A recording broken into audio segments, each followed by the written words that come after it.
Hey guys, Zach here, and welcome back to another action figure review, and today we'll be taking a look at the Jurassic World Fallen Kingdom Battle Damage Herrerasaurus.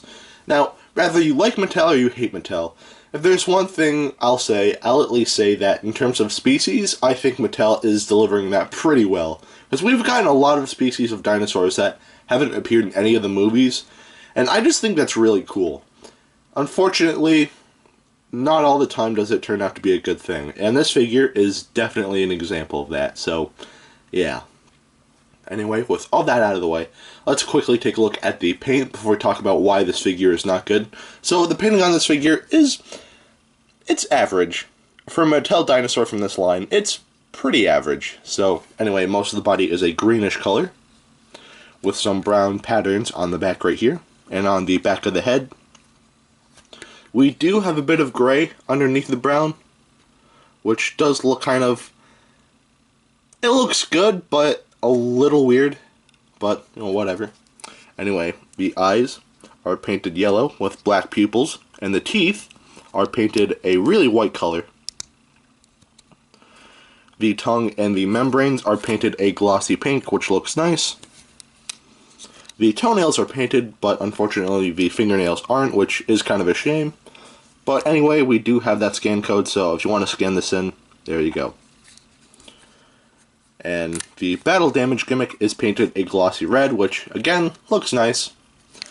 And that's pretty much it for the paint on this figure. The painting on this figure, it's not terrible, it's pretty basic for a dinosaur from the Jurassic World line by Mattel, but all in all, it's not bad, so it gets a pass. Now we'll take a look at the articulation, and the articulation on this figure, it's not as good as Blue's, and it's not as good as the Stygimoloch's, but it's still good, so let's take a look. He can look up and down, and he can open his mouth really wide, but we'll talk about that later on. But anyway, the arms have the same joint as the Battle Damage Blue and Stygimoloch, so you can move it about the same way. So, yeah.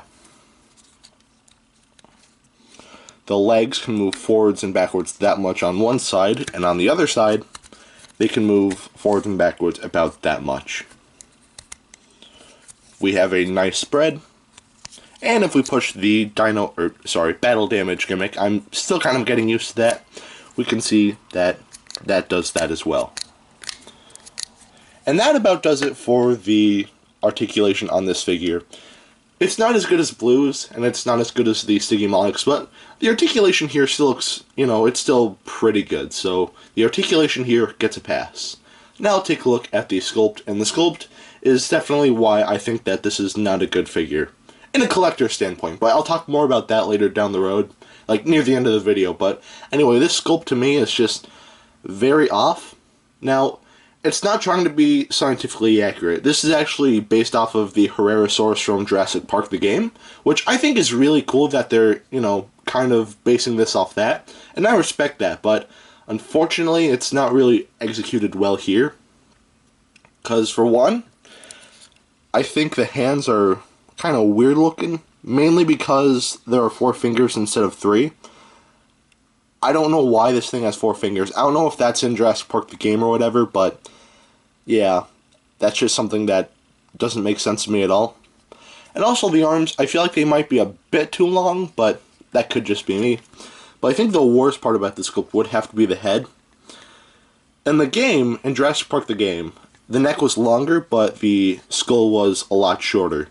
Here, the skull is really long, but the neck is really short. It almost looks like he doesn't have a neck whatsoever.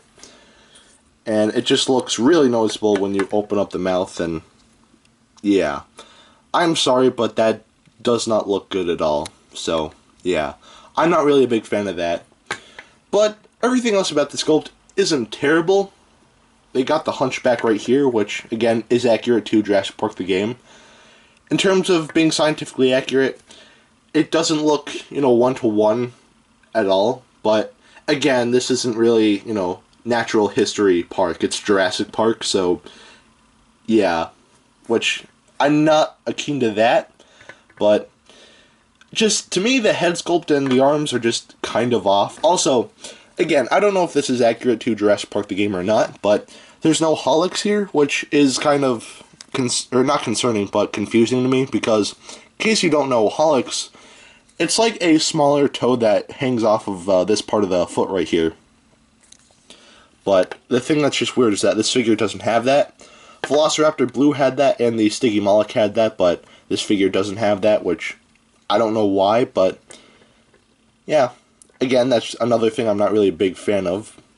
And just like with all the other battle damage figures, we have this weird kind of tumor right here on the side of the body, which, again, I understand why it's there, but I feel like that could have been executed much better. So, yeah. And that's pretty much it for the sculpt. There are some things I like about the sculpt, but unfortunately the head sculpt and the arms definitely kind of ruined this figure for me. So, unfortunately, I'd say that this figure, in terms of sculpt, I'd say it gets 1/4 of a pass. There are some good things about the sculpt, but a lot of that's just ruined by the weird head. But, yeah. Anyway, that's pretty much it for the sculpt. Now I'll take a look at the detailing, and the detailing on this figure is not bad. Not great, but not bad.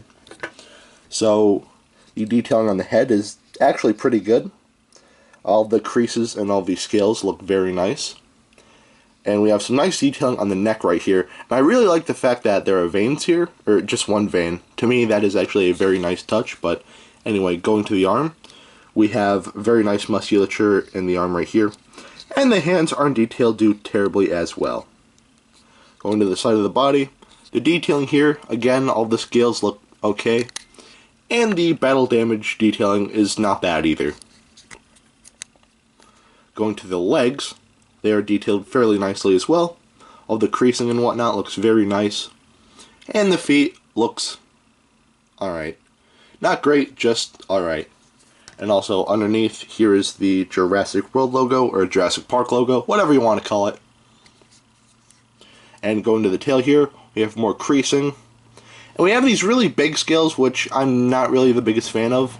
They don't look like scales, more so just warts, which, again, looks weird to me, but I can live with that. And, yeah, that's pretty much it for the detailing on this figure. Again, not terrible, but not great either, so I like the detailing here. There are some minor things that could have been done a lot better. I feel like the feet could have looked a lot better, and the tail. Again, not really a big fan of how that looks, but for the most part, the detailing here is pretty good, so I'd say it gets 3/4 of a pass, so yeah. Anyway, that's pretty much it for that. Should you get this? If you're a collector, no. If you want, like, this is the, well, there's another Herrerasaurus figure that's more accurate to Jurassic Park the game in terms of paint, because that's more of a reddish color, the Attack Pack Herrerasaurus, but yeah. But if you're a collector, I'd say no, this figure is not for you, but if you're buying it for a kid, or if you are a kid who wants to buy this figure, then I'd say go for it, because as much as I don't like the figure, I can understand why kids would like this figure, because as much as I don't like the really big mouth, I could see how kids would think that looks cool. So, yeah. So at the end of the day, this figure, depending on how you look at it, this figure isn't awful. If you're a collector, then yeah, this figure isn't the best, but if you're a kid, then yeah, this figure isn't too bad. So if you're a kid and you want something to play with, then this is for you, but if you're a collector, then I probably wouldn't get this. So, yeah. Anyway, if you want to know how big this figure is, here it is next to Dr. Billy Grant.